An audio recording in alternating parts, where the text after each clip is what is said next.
కానీ బయటికి పంపొద్దు అధ్యక్ష. నించోబెట్టుండ్రి, వాళ్ళ అభిప్రాయం కనుక్కోండి, వాళ్ళు స్పష్టంగా చెప్పాల్సిందే. తెలంగాణ ప్రజల ముందల వాళ్ళని నించోబెట్టుండి అధ్యక్ష. చీకటి ఒప్పందాలతోని తెలంగాణకు అన్యాయం జరుగుతుంటే సభలో ఇంత ప్రధానమైన అంశం మీద చర్చ జరుగుతున్నప్పుడు ఇది తీర్మానమా, ఇది చర్చనా? స్పష్టంగా చర్చ అని నేను చెప్పిన అధ్యక్ష. కావాలంటే మీరు రికార్డులు తిరిగేసుకోండి, చర్చలో పాల్గొనండి. చర్చలో పాల్గొన్న తర్వాత ప్రభుత్వం వైపు నుంచి తీర్మానం ప్రవేశపెట్టాలని ఒకవేళ ప్రభుత్వం అనుకుంటే మీరందరూ సూచన చేస్తే ఈ చర్చను మీరు తీర్మానం కింద ఒకవేళ మలుద్దామా, మీరు యూఆర్ ఎట్ యువర్ ఫ్రీడమ్, మీరు సజెషన్ ఇవ్వండి. గవర్నమెంట్ ఓపెన్ మైండ్తో ఉంది, మీరు ఏమైనా సజెషన్ ఇస్తే తీసుకోవడానికి. అంతే తప్ప ఆయన మంత్రి చేయలే, ఈయన మా నాయన నాకేమో ఇట్లా ఉచితంగా కుర్చీలు ఇచ్చి చదువు రాకపోయినా తీసుకొచ్చి మంత్రులను చేయలే.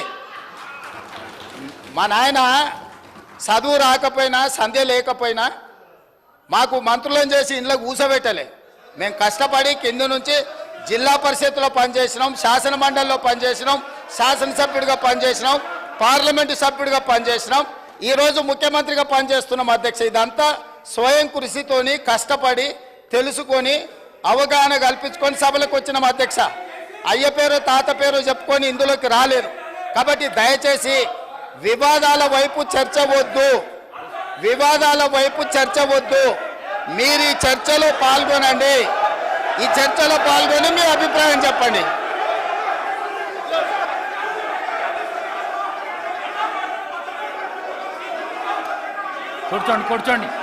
కూర్చోండి. కౌశిక్ రెడ్డి గారు కూర్చోండి.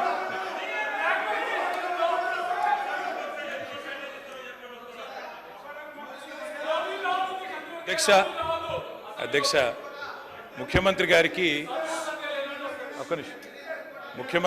అధ్యక్ష మీ నాయకుడు మాట్లాడుతున్నాడు జరా. అధ్యక్ష ఎవరు మాట్లాడినా హౌస్ ఆర్డర్లో మీరే పెట్టాలి అధ్యక్ష. వాళ్ళని కూడా కంట్రోల్ చేయాలి, మీరు మమ్మల్నే కాదు. పెడతలేరు సార్. అధ్యక్ష ముఖ్యమంత్రి గారికి సహనము సంయమనము ఓపిక ఉండాలి అధ్యక్ష. మాటికి ఓపిక కోల్పోయి ఈ రన్నింగ్ కామెంటరీ అవసరం అధ్యక్ష. నేను కూడా అనొచ్చు అధ్యక్ష, పేమెంట్ కోటాలో ముఖ్యమంత్రి పదవి కొట్టేసిన నేను కూడా అనొచ్చు. మాట్లాడడం మేము కూడా మాట్లాడతాం. అయ్యల పేర్లు చెప్పి పదవులు అంటే రాహుల్ గాంధీని అంటుండా, రాజీవ్ గాంధీని అంటుండా నాకు తెలియదు అధ్యక్ష. ఎవరిని అంటుండ అధ్యక్ష? ఆయన ఎవరి గురించి మాట్లాడుతున్నాడు?